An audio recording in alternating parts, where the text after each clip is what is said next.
Hi viewers, welcome to flavour by Sheeba channel. ನಾನಿವತ್ತು ನಿಮಗೆ ಒಂದು ಬ್ರೇಕ್ಫಾಸ್ಟ್ ಮಾಡೋದನ್ನ ತೋರಿಸ್ಕೊಡ್ತಾ ಇದ್ದೀನಿ. ಮೆಂತ್ಯ ಚಪಾತಿ, ಮೇಥಿ ಚಪಾತಿ ಮಾಡಿ ತೋರಿಸ್ತಾ ಇದ್ದೀನಿ.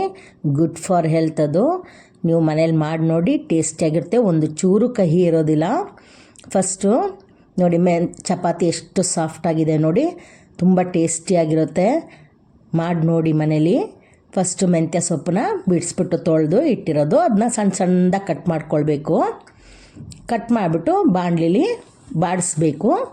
ಅದ್ರದ್ದು ನೀರಿನ ಅಂಶ ಎಲ್ಲ ಹೋಗುತ್ತೆ. ಈಗ ಇಷ್ಟೊಂದು ಸೊಪ್ಪು ಕಾಣ್ತಿದೆ ಅಲ್ವಾ, ಅದು ಬಾಡಿಸಿ ಬರುವಾಗ ಕಡಿಮೆ ಆಗಿಬಿಡ್ತೆ. ಅದ್ರ ಕಾಲು ಭಾಗ ಆಗುತ್ತೆ ಅಷ್ಟೇ. ನಾನೊಂದು 4-5 ಚಪಾತಿ ಮಾಡಲಿಕ್ಕೆ ತೊಗೊಂಡಿದ್ದೀನಿ.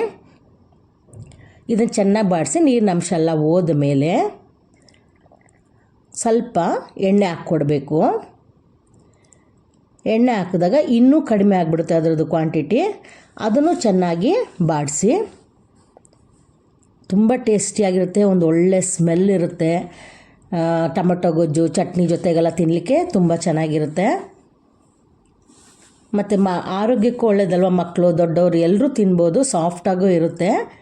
ಇದು ಚೆನ್ನಾಗಿ ಬಾಡಿಸಿದ್ಮೇಲೆ ಒಂದು ಸ್ವಲ್ಪ ಉಪ್ಪು ಹಾಕಿ, ಆ ಸೊಪ್ಪಿಗೆಲ್ಲ ಉಪ್ಪು ಹಿಡಿಬೇಕು. ಹಾಗಾಗಿ ಉಪ್ಪು ಹಾಕಿ ಅದನ್ನು ಒಂದು 2 ನಿಮಿಷ ಆಚೆ ಈಚೆ ಮಾಡಿ ಫ್ರೈ ಮಾಡಿ. ಇದಾದ ಮೇಲೆ ಸ್ಟವ್ನ ಆಫ್ ಮಾಡಿಬಿಟ್ಟು ಅದೇ ಬಾಣಲಿಲೇ ಗೋಧಿ ಹಿಟ್ಟನ್ನ ಹಾಕಬೇಕು. ನೋಡಿ ಎಷ್ಟು ಟೇಸ್ಟ್ ಆಗೋಯ್ತು ನೋಡಿ. ಅದು ಎಣ್ಣೆಯಲ್ಲಿ ಬಾಡಿ ಬಂದಾಗ ಒಂದು ಹಿಡಿ ಆಯಿತು ನೋಡಿ. ನಾನು ಆ ಸ್ಪೂನಲ್ಲಿ 2 ಸ್ಪೂನಲ್ಲಿ ಗೋಧಿ ಹಿಟ್ಟು ಹಾಕ್ತಾಯಿದ್ದೀನಿ.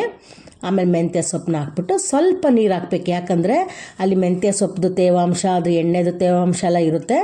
ಸ್ವಲ್ಪ ನೀರು ಹಾಕಿ ಹಿಟ್ಟನ್ನು ಮಿಕ್ಸ್ ಮಾಡ್ಕೊಳ್ಳಿ. ಅದು ಚೆನ್ನಾಗಿ ಮಿಕ್ಸ್ ಆಗಲಿ. ಮಿಕ್ಸಿಂಗ್ ಹೆಂಗಿರಬೇಕು ಅಂದರೆ ನಮ್ಮ ಕೈಗೂ ಅಂಟಬಾರ್ದು, ಪಾತ್ರೆಗೂ ಹಿಟ್ಟು ಅಂಟಬಾರ್ದು. ನೋಡಿ ಈ ಥರ ಇರಬೇಕು. ನೋಡಿ ಹಿಟ್ಟೆ ಎಷ್ಟು ಸಾಫ್ಟಾಗಿ ಅನಿಸುತ್ತೆ ನೋಡಿ. ತುಂಬ ಚೆನ್ನಾಗಾಗುತ್ತೆ ಮನೇಲಿ ಮಾಡಿ. ಲಂಚ್ ಬಾಕ್ಸ್ಗೂ ತೊಗೊಂಡೋಗ್ಬೋದು. ಮಧ್ಯಾಹ್ನ ಕೂಡ ಸಾಫ್ಟಾಗೇ ಇರುತ್ತೆ. ಇದಾದಮೇಲೆ ಸ್ವಲ್ಪ ಹಿಟ್ಟು ಹಾಕ್ಬಿಟ್ಟು ಚಪಾತಿ ಥರ ಅದನ್ನ ಒತ್ಕೊಳ್ಬೇಕು.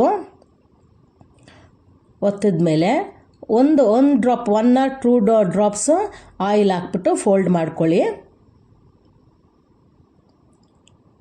ಫೋಲ್ಡ್ ಮಾಡಿಬಿಟ್ಟು ಮತ್ತೆ ಚಪಾತಿ ನಾವು ಒತ್ಕೊಳ್ತೀವಲ್ಲ ಅದೇ ಥರ ಒತ್ಕೊಳ್ಬೇಕು. ತುಂಬ ಚೆನ್ನಾಗಿ ಬರುತ್ತೆ. ನೀವು ಎಷ್ಟು ತೆಳ್ಳಗೆ ಚಪಾತಿ ಹೊತ್ತುತ್ತಿದ್ರು ಅದಷ್ಟೇ ಅಗ್ಲಕ್ಕೆ ಆಗ್ತಾ ಇರುತ್ತೆ. ಕಿತ್ತೋಗೋದು ಆ ಥರ ಎಲ್ಲ ಆಗೋಲ್ಲ. ಮಿಕ್ಸಿಂಗ್ ಚೆನ್ನಾಗಿ ಕರೆಕ್ಟಾಗಿ ಮಾಡಿ ನೋಡಿ. ಎಷ್ಟು ದೊಡ್ಡದು ಬೇಕಾದರೂ ಮಾಡ್ಕೊಳ್ಬೋದು. ನಮಗೆ ಈಸಿಯಾಗಿ ಆಗ್ತದೆ.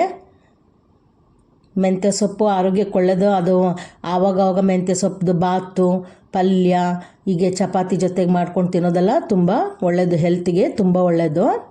ಅದಾದಮೇಲೆ ಚಪಾತಿ ಮಾಡೋಂಗೆ ತವಾ ಬಿಸಿ ಆದಮೇಲೆ ಮಾಡಿ ನೋಡಿ. ಚಪಾತಿ ಇದು ಹಾಕಿದ್ಮೇಲೆ ಫಸ್ಟೇ ತೆಗೆದ್ಬಿಡ್ಬಾರ್ದು. ಸ್ವಲ್ಪ ಅದು ಬೇಯಬೇಕು ಕೆಳಗಡೆ. ಆಗ ಇಲ್ಲೆಲ್ಲ ಇದು ಬರುತ್ತೆ ನೋಡಿ, ಹೆಂಗೆ ಬಬಲ್ ಥರ ಊದ್ಕೊಳ್ತಾ ಇದೆ ಅಲ್ವಾ, ಹಂಗೆ ಬರುತ್ತೆ.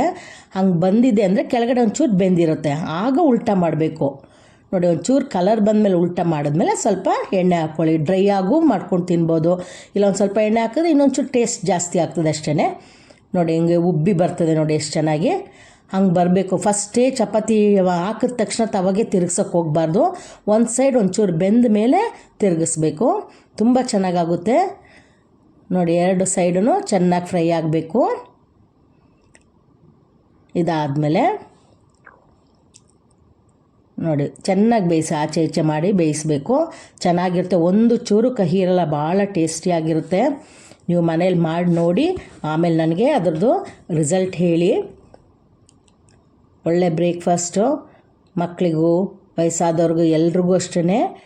ಲಂಚ್ ಬಾಕ್ಸ್ಗೂ ತೊಗೊಂಡೋಗ್ಬೋದು. ನೋಡಿ ಎಷ್ಟು ಸಾಫ್ಟಾಗಿರುತ್ತೆ ನೋಡಿ. ಮಾಡಿ ನೋಡಿ. ನೆಕ್ಸ್ಟ್ ವಿಡಿಯೋದಲ್ಲಿ ನಮಗೆ ಮೀಟ್ ಮಾಡೋಣ. ಅಲ್ಲಿವರೆಗೂ take care. Bye. Thank you.